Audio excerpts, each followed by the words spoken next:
Give a warm welcome to Father Denis as he gives his talk about Benedictine spirituality in our daily lives.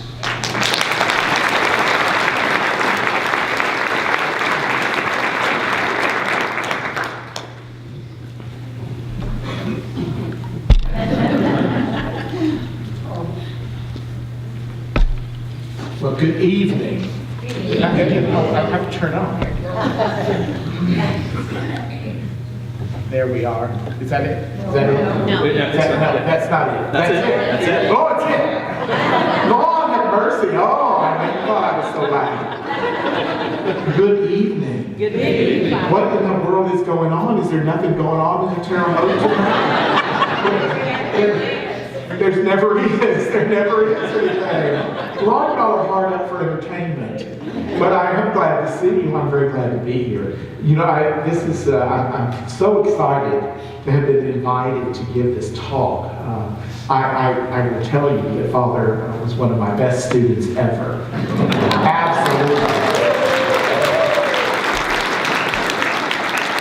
And he gave me $3 to say, so I appreciate it. I'm glad to be here. As you know, there's a series that this is going to have. I am the worst speaker. So if you say, oh, tonight, oh, he was so bad, I just don't think we'll go back. Go back. Because the others are much better than me. Anyway, I'm just here to kind of be a warm-up act. And so I am happy to be here. I gave this same talk less than 2 hours ago to the Carmelite nuns. And I'm very happy to see you because there are actually boys in this group. I said, they pulled the curtain back and there were no boys. I said, well, what happened? And all the sisters, they were lovely. It was really a wonderful experience. But I'll have to change it up a little bit for you this evening because you know a lot more than they do. I hope. Now, I'll begin by a true confession here. My entire talk is on this piece of paper. That's the good news.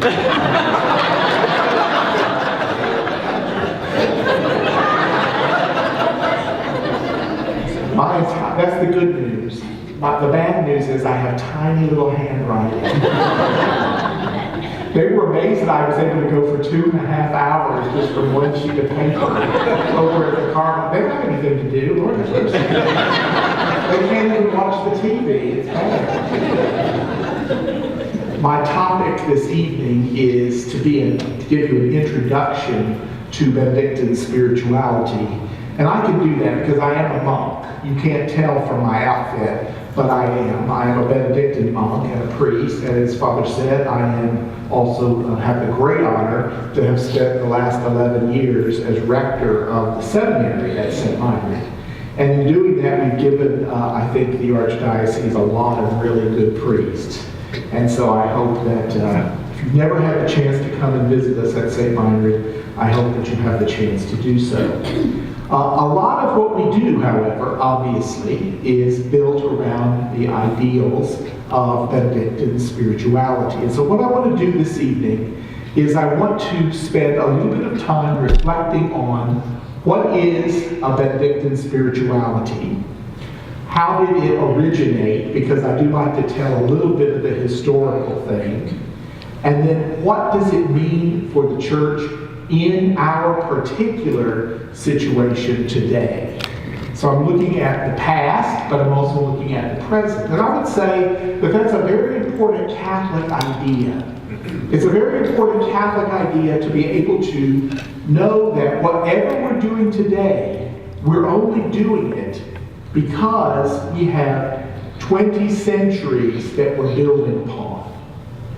And I think that's an important thing for us to recall because so often we get so locked into kind of the current situation, the current scenario for ourselves, that we fail to remember that a lot of the things that we're seeing today, we've seen before. And what I want to try to show, and I tried to do it with the nuns, and they're very sweet ladies. I don't think a lot of them hear real well, because they were like, the whole time they were like, and I was talking about some real serious things. They're like, Anyway. Yeah, exactly. The thing about this ear thing is, not only can you hear me, but I can hear everything you're thinking. So I think that one of the important things for us to remember is that we're pulling upon our history. And when we're talking about Benedictine spirituality, we're talking about something that happened a long time ago in origins, but I think that it is also, as I said, something that is so very important for us today.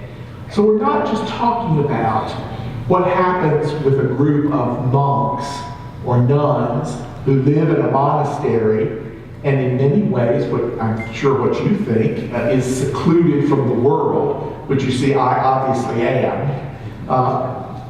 But what we're talking about is a whole approach to life and an approach to Christianity and an approach to discipleship that can be very important for you and for us in the church today, even in a parish like this one, even in our daily lives, not in a monastery, but in the world. So what I'm going to do is my presentation has 3 parts this evening. Now, write that down. 3 parts. You got it? So I'm going to say, this is the first part.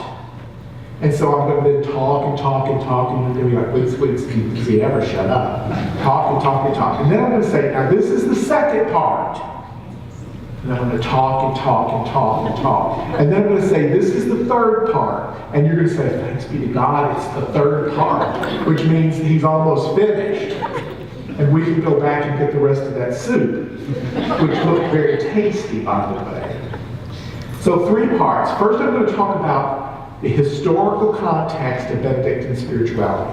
How did it begin? What was its basic outline in the 5th, 6th century? And what was it doing in relation to the world around it?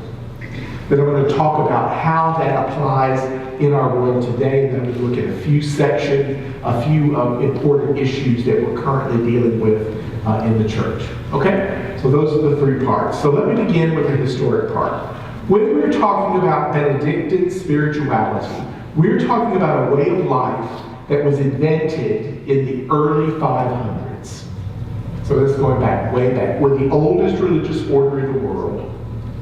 We are the, except the Carmelites, they think they're older, but they aren't. We're the oldest. And I had to actually wrestle with one of the girls.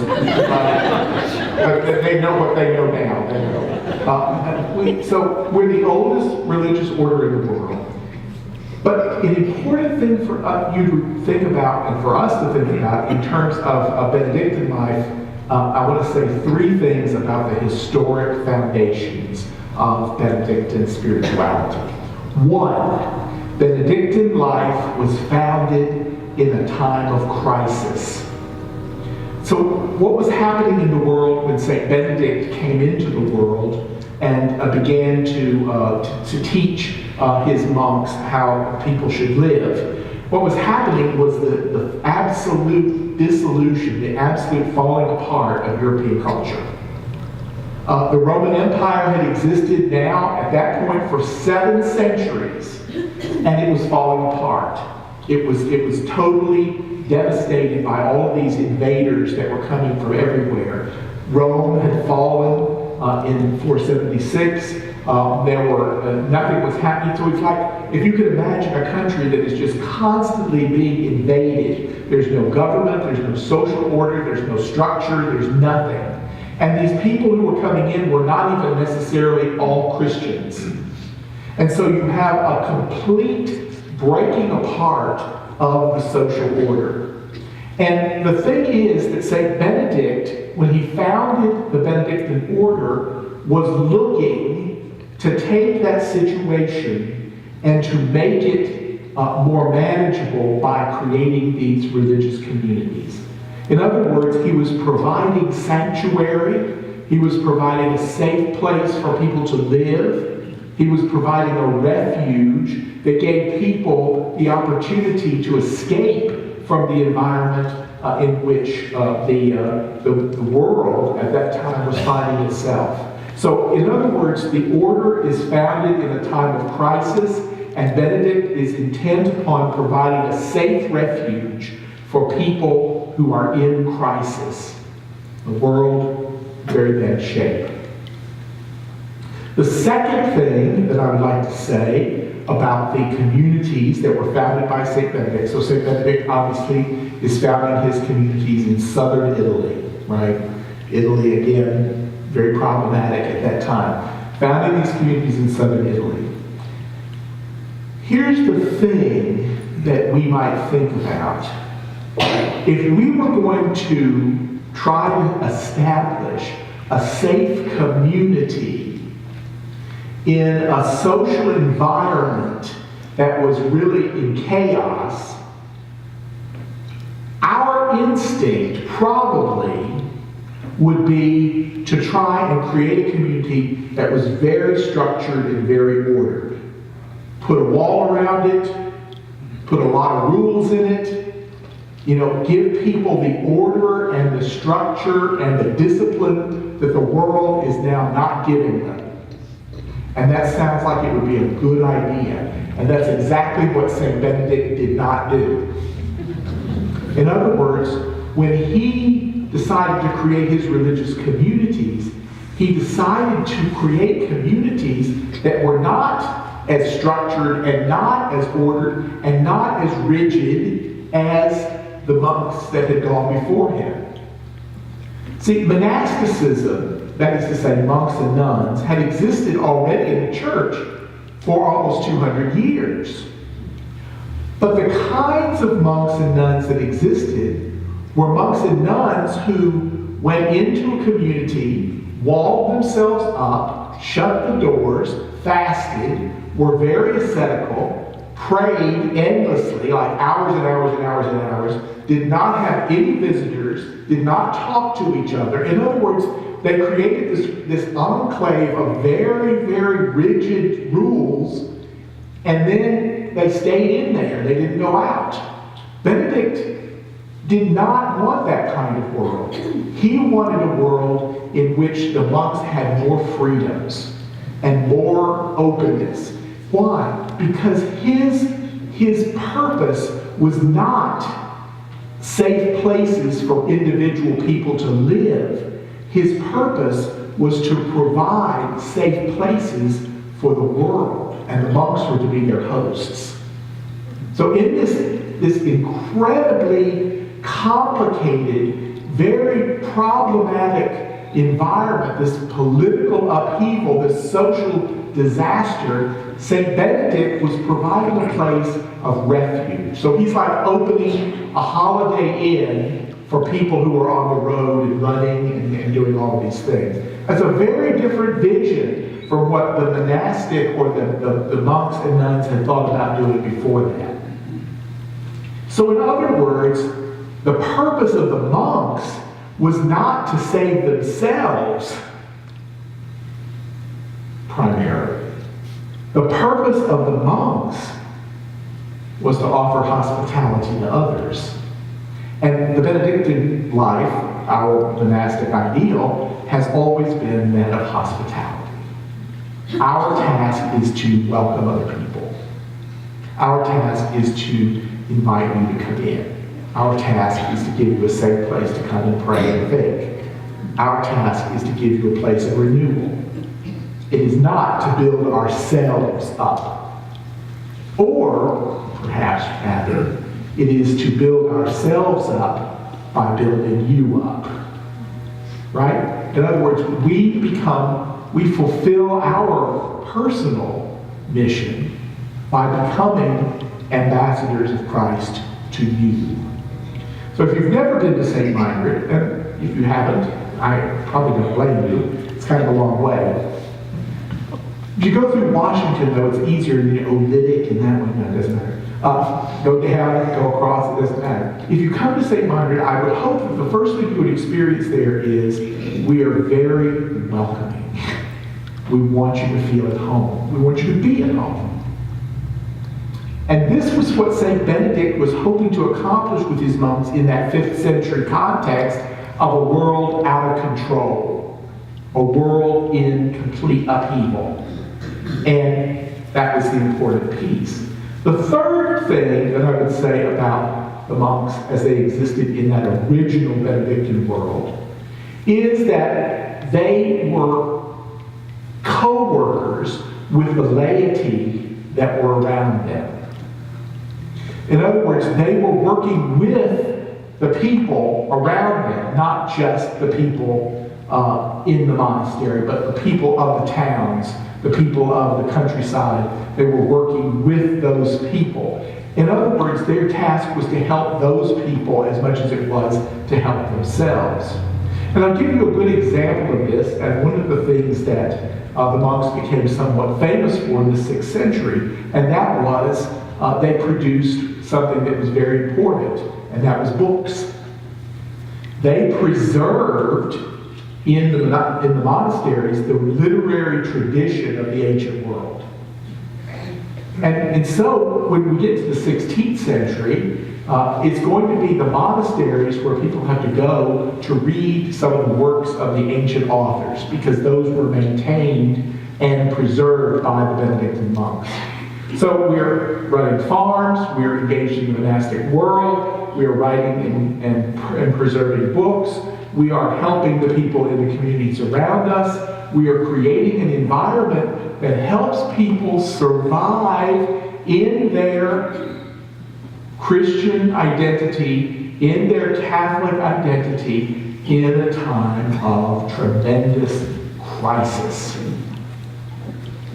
End of part 1.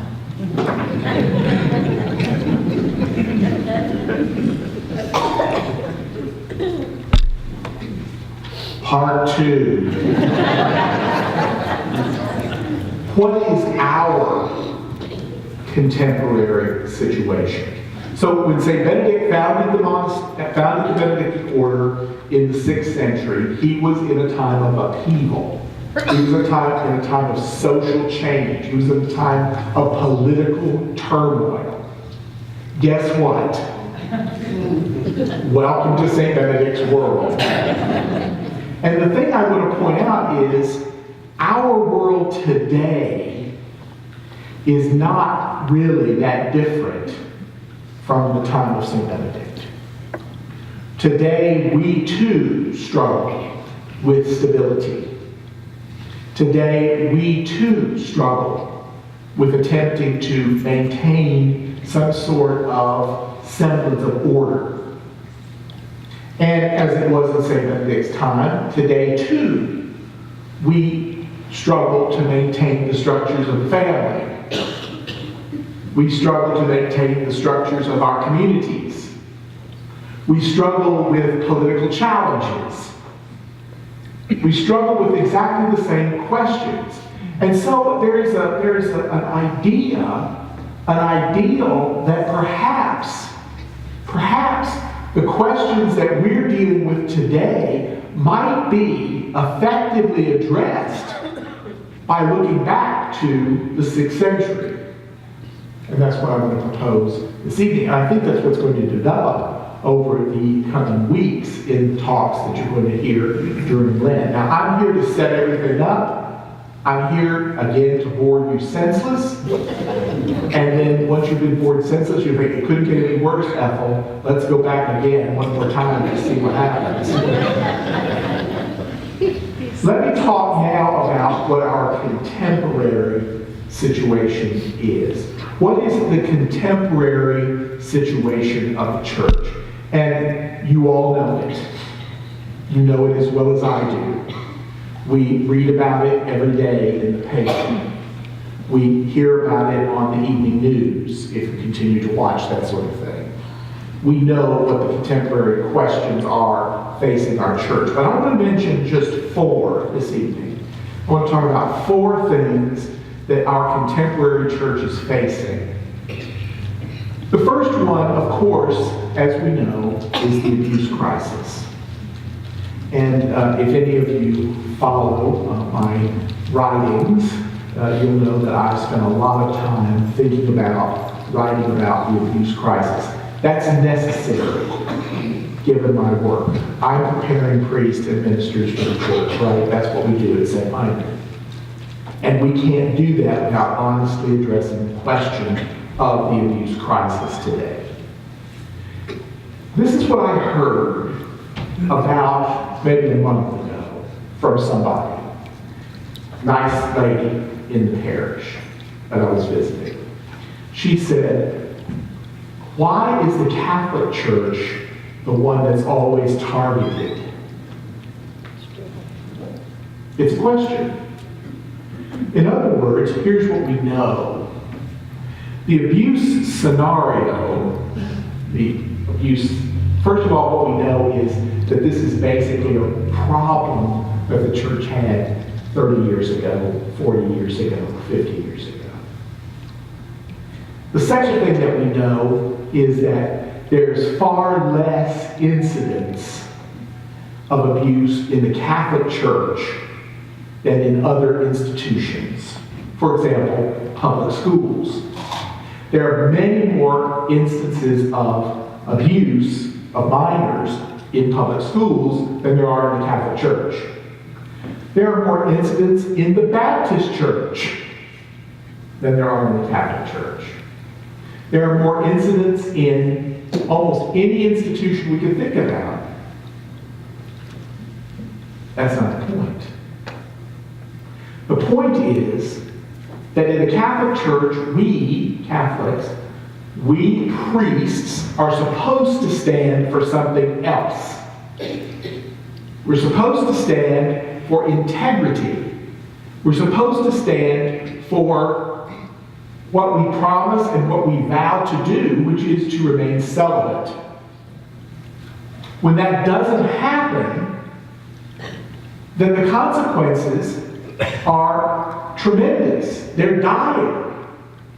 And so my point with this very nice lady who was talking to me about this, I said, one instance in the Catholic Church is too many. One time is too many. More than one is way too many, because we're supposed to stand for something better, something bigger, something more. We're supposed to stand for the things of God. One time is too many. The abuse crisis has become a problem. But one of the things I've noted, and I go around and I talk to lots of dioceses, I talk to lots of priest groups, I see a lot of different groups. One of the things I've noticed among people like you is that when priests have failed, for the most part, there is a great deal of compassion for that priest. For the most part. In other words, something happened to your pastor 35, 40 years ago. He doesn't deny it. For the most part, many of you folks are very willing to say, we don't negate what he's done, but we still forgive him. We love him. Okay? We're now today operating in a different scenario.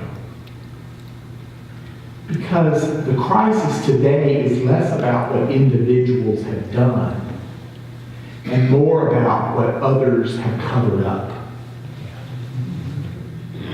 See, a person may fall and have a sin that they have to deal with. But we should not, in our church, have our leaders cover that up for the point of saving face for the institution. People have a harder time forgiving that. And I understand that. I understand that completely.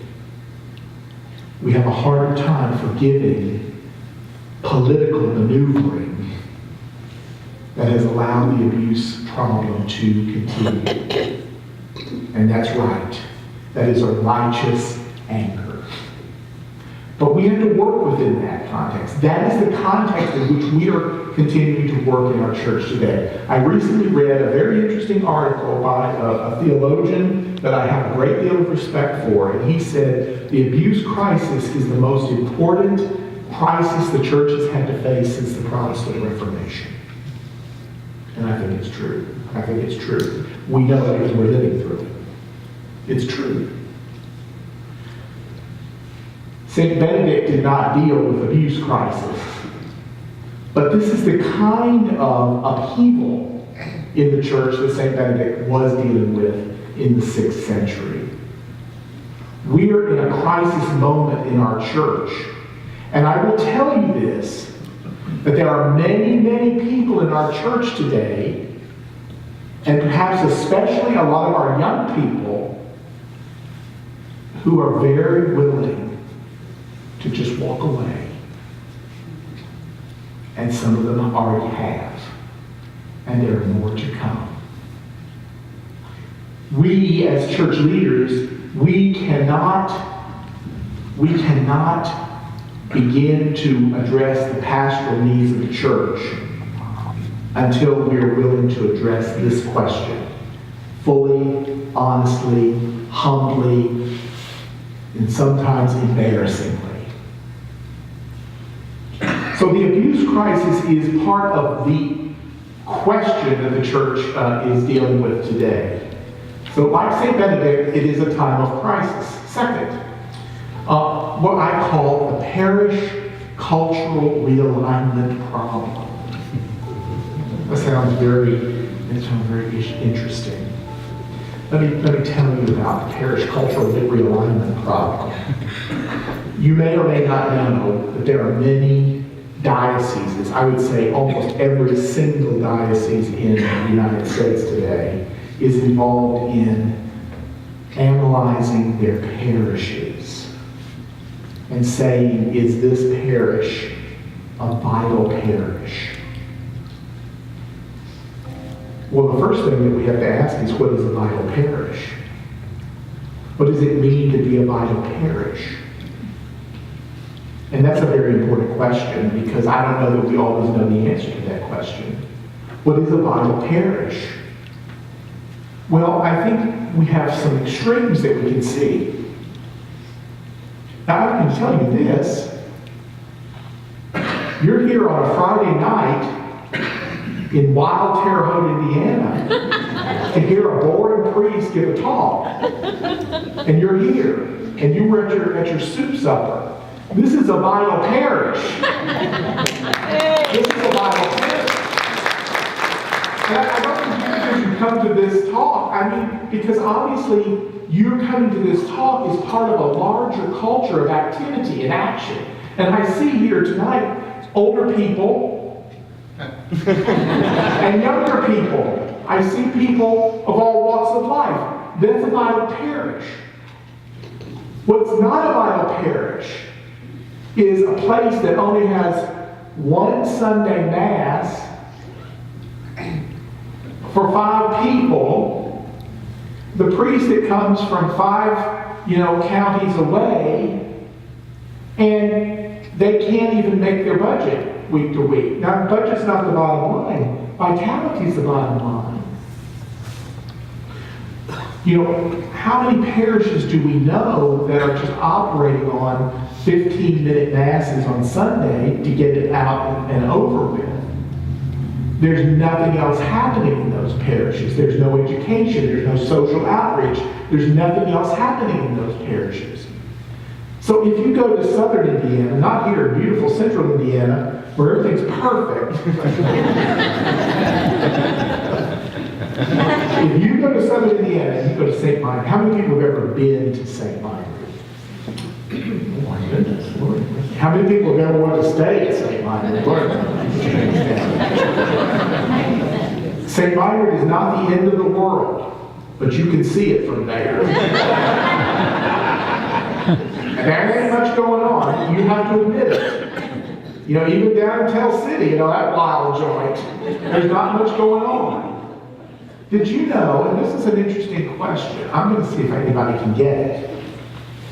If I put a pinhole in the map at St. Meinrad and drew a circle around St. Meinrad for 20 miles, how many Catholic churches do you think are in that 20-mile circle?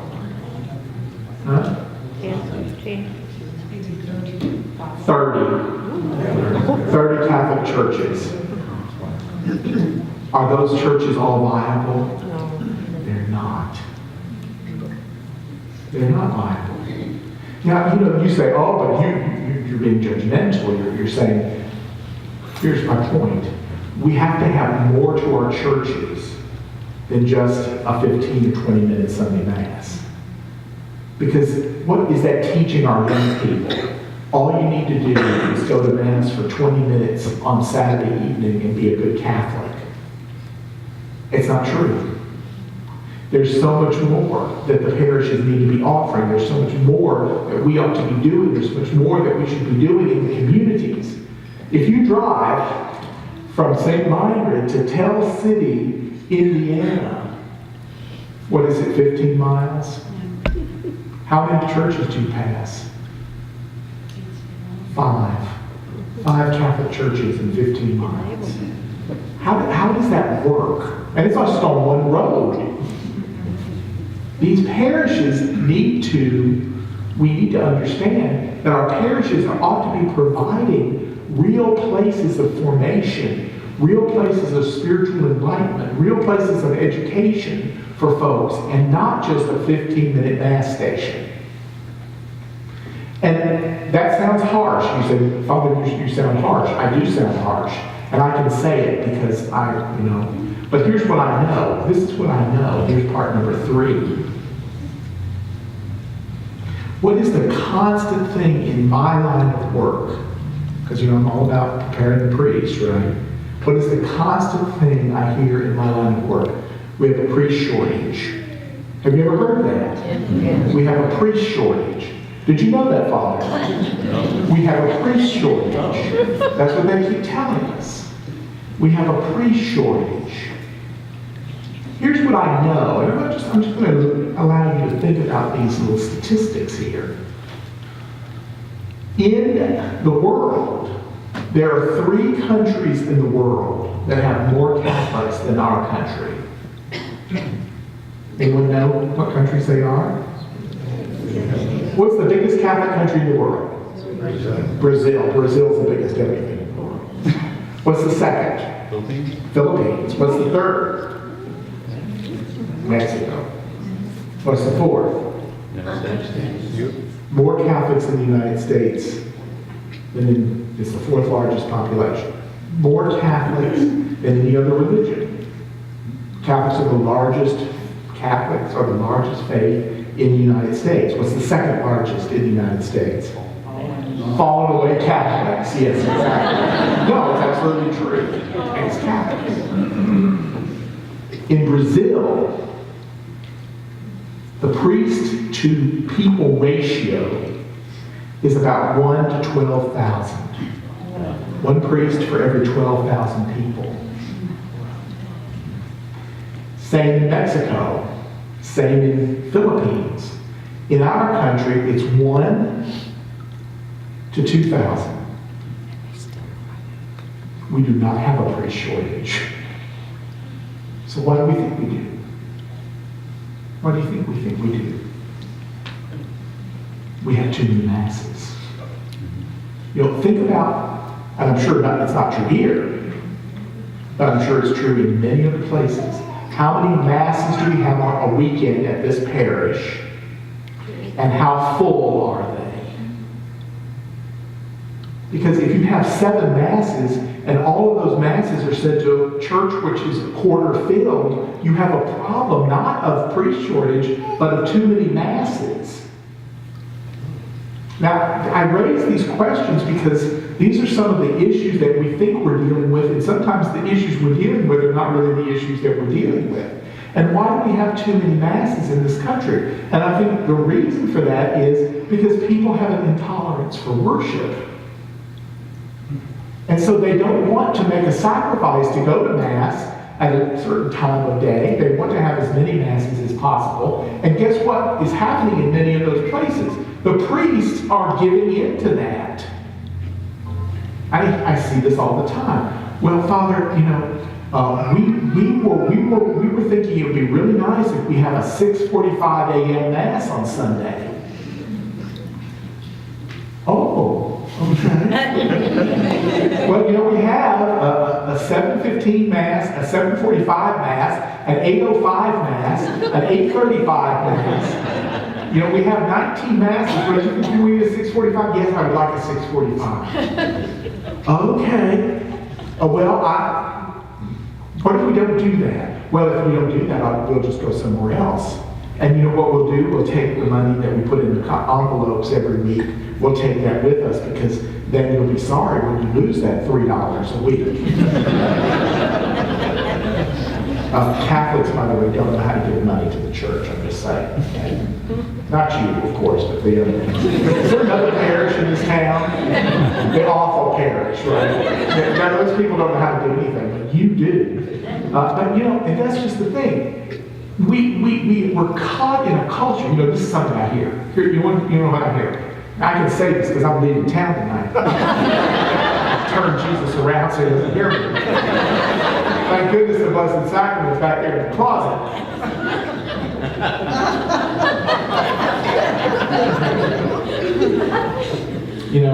What was I going to say? It's something I hear all the time. I hear it all the time. Would we be better off, Father? Would be so much better off if the priest could get married. And if you didn't have the celibacy and the priest could get married, we'd be so much better off. And I'm like, Well, there's no theological reason why priests have to be celibate. They could be married, actually. But you know what that would require? Again, require you paying a salary to your priest, providing you with housing for him, his wife, and his 19 Catholic children. And guess what? That ain't going to happen. You depend upon Father's celibacy because you only have to pay him $14 a week. These are the places where we are. These are some of the questions that we're dealing with. These are some of the issues that we have kind of in our church today. These are the things that are present. So we see this alignment, this realignment of the parishes. We have a parish culture because this is what's happening. And this is what I see all the time. I give retreats to priests. And here's what I hear. This is the thing I hear. We priests are begging our people to come to church. And we're trying to make it as easy as possible for them to do that. So we'll have a 6:45 a.m. Mass. And we'll only have it for 15 minutes. Or maybe 10. And we won't have any music because they don't like music. Or we won't do this and we won't do that. And we make it smaller and smaller and smaller and smaller. But guess what? Eventually people will get the message that the thing is so small that it ain't worth keeping. One of the things that's interesting when we look at studies today, I'm all about looking at the studies. I don't follow them, but I look at them. They're telling us, one of the things they're telling us is that young people in the church today do not want minimal. That if they're going to give themselves to the church, they want to give everything. And as long as we keep making everything smaller and smaller and smaller and easier and easier and easier, familiarity in the old adage, right, breeds contempt. And that's exactly what we're seeing so much of in the church today. We've made it so accessible that nobody even wants it anymore. If we want to see our parishes revive in a time of difficulty and in a time of trouble, we have to make them important enough to require people to offer their entire life in service to this church. Because if we're not doing that, nothing's going to happen. Nothing's going to happen. Now, my hope is you're here tonight. You're here tonight in spite of the very, very poor quality of the speaker.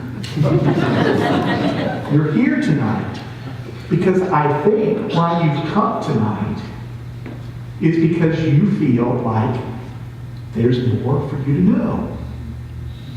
You know, let me tell you this little statistic, which I love. I love little statistics.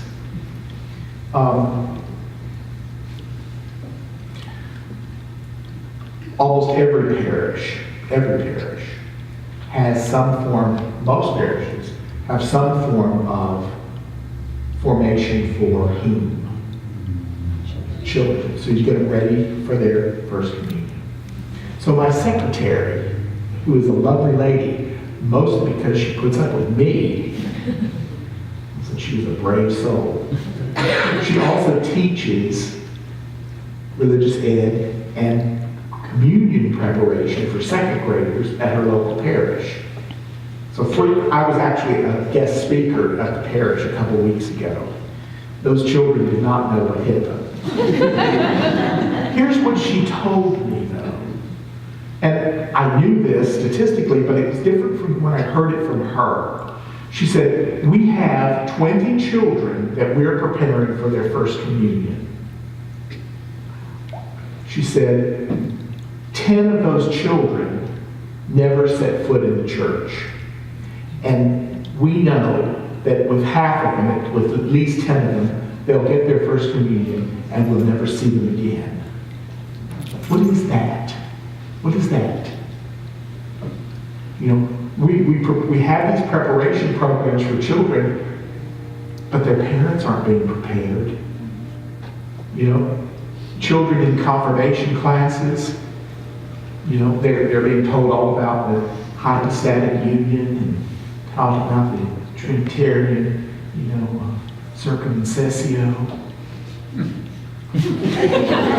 I don't think that they're being taught that.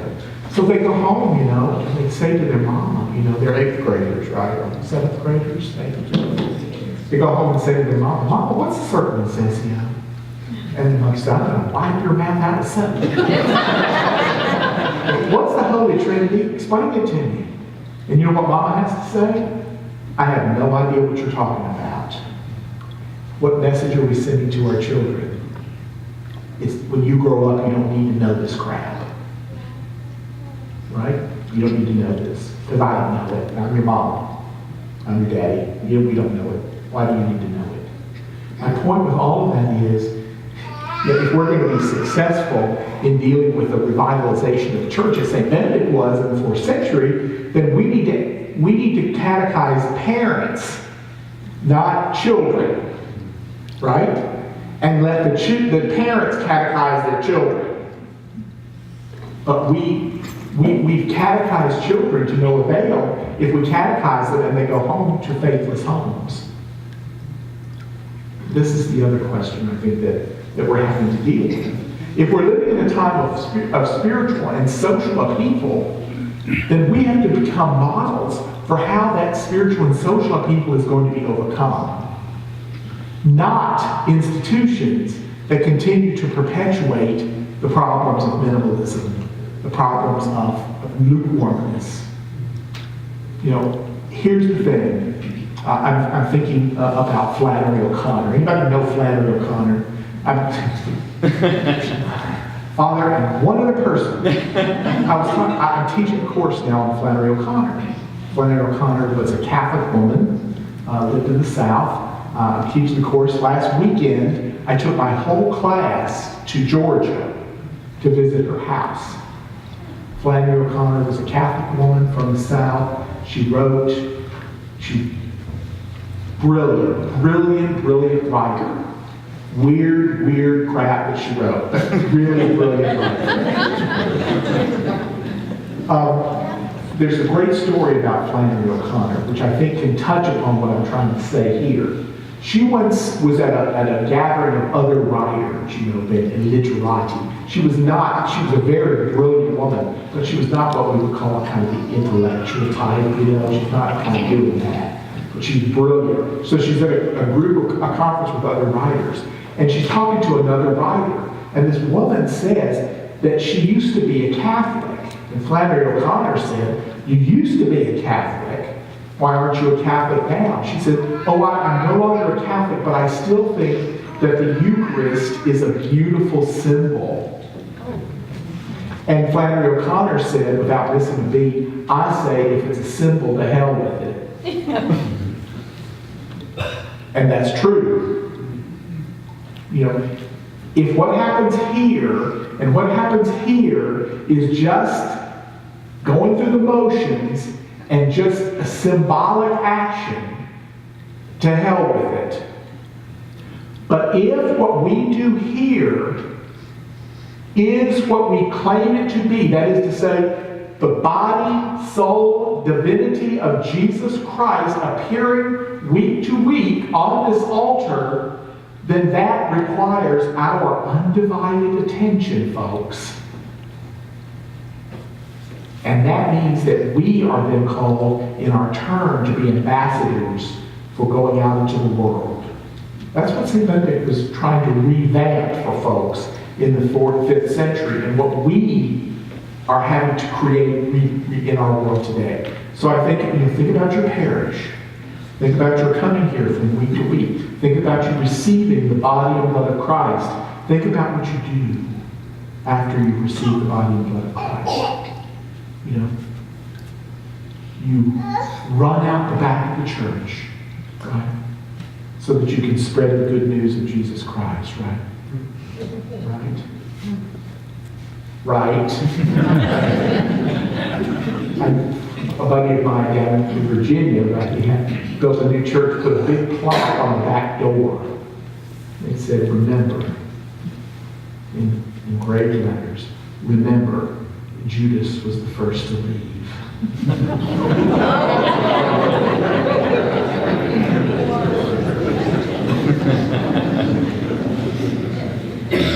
If you don't want my blessing, you're not going to get it. Is there something then that the rule of St. Benedict, as a way of life, can bring to our contemporary world? And I would say there are several things. First of all, I would say it brings to our contemporary world the importance of the smallness in life. And that's not something that we often think about. St. Benedict in the rules said that the tools of the garden, meaning shovels, hoes, rakes, whatever it was, must be treated with the same degree of dignity. I'm on part 3, by the way. We're sailing into home at this point. The tools of the garden must be treated with the same level of dignity as the vessels of the altar. Now, what did he mean by that? What he meant by that was that what happens here is, we know, a sacred thing. We know that. But what happens here is a sacred thing. What happens in your homes is a sacred activity. What happens in your workplace, in your schools, is sacred activity. In other words, we must not think, and Benedict is very firm about this, that only what happens here is holy and everything out there is not. If we treat the vessels or the tools of the garden with the same degree of dignity we treat the vessels of the altar, then we understand that God is present in every aspect of our lives, not just in the moment that we spend here. The time we spend in the church, and Benedict is very clear, should not be overextended, as though only things that were holy, only holy things happened in church, but rather we must go out. In other words, we go out and bring the fruits of what we receive here, but that what we receive here is only to give us the energy and give us the strength and give us the tools we need to go out into the world. But how many of us, and maybe it's true here, but how many of us think when we come to Mass on Sunday, when we leave and go out the back door, that I am now the ambassador of Christ, fully fortified by the communion I received to be a messenger of the gospel to everyone that I meet. That's exactly what's happening now. You know, one of our monks once said that the church, the parish, is like a train station. We come in, we fuel up, and we go out. That's exactly what we're doing. But we've come to believe that religion only happens here and not out there.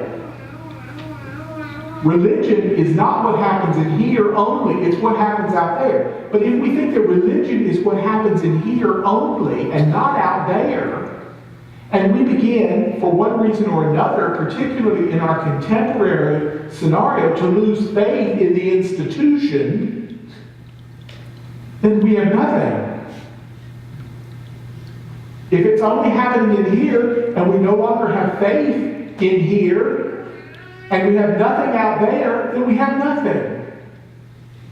My fear is that's where people are going right now.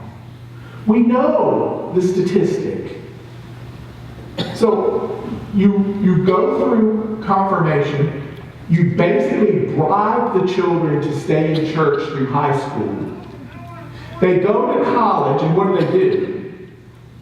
Well, they go off to college, and forget that, Religion does not happen in college, because that's where you fornicate and drink and do all these wonderful things. And they're like,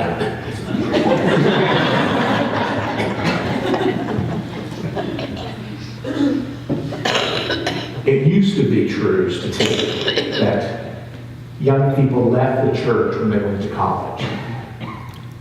And then after they started a family, they came back. They had their children baptized and they remained in the church. Guess what? They're not coming back. And I think one of the reasons is sometimes we're not giving them a compelling reason to stay.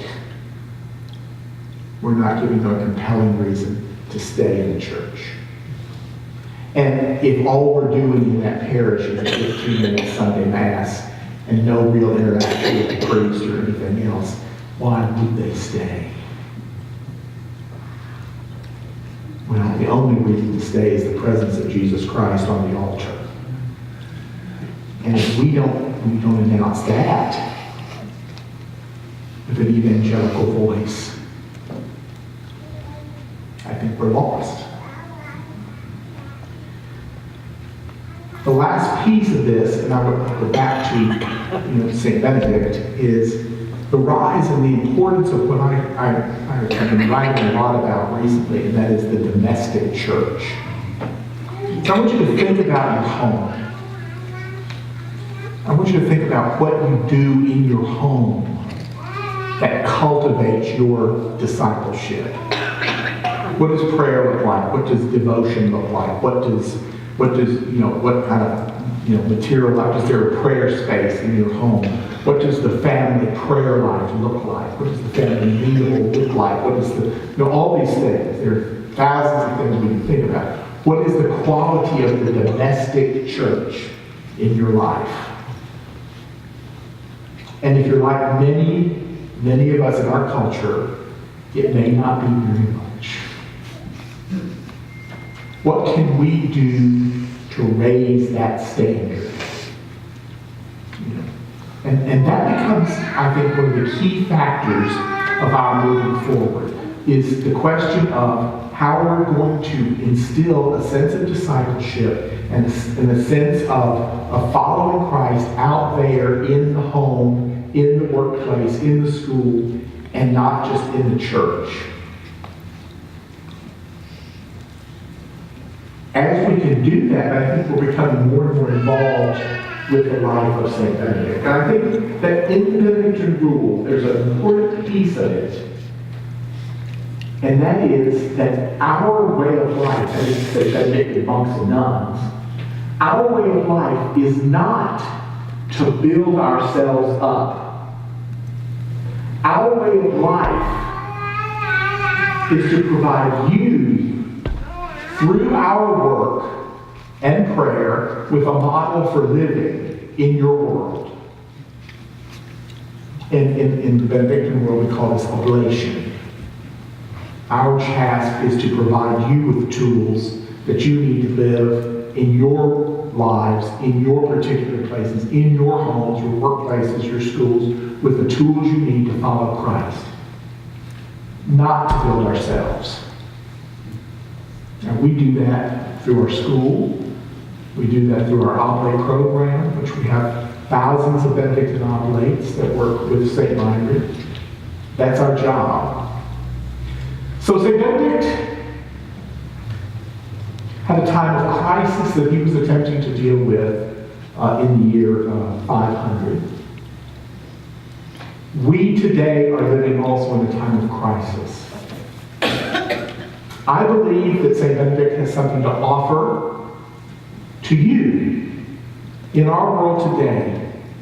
Men and women who are attempting to follow Christ the best way they can, the best way that we can, in a time of crisis.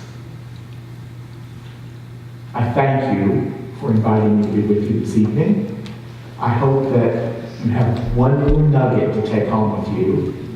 And if you don't, I hope that at least you got a brownie or something that you can take home. So thank you for inviting me, and I appreciate the invitation. I appreciate the opportunity, and I appreciate your presence this evening.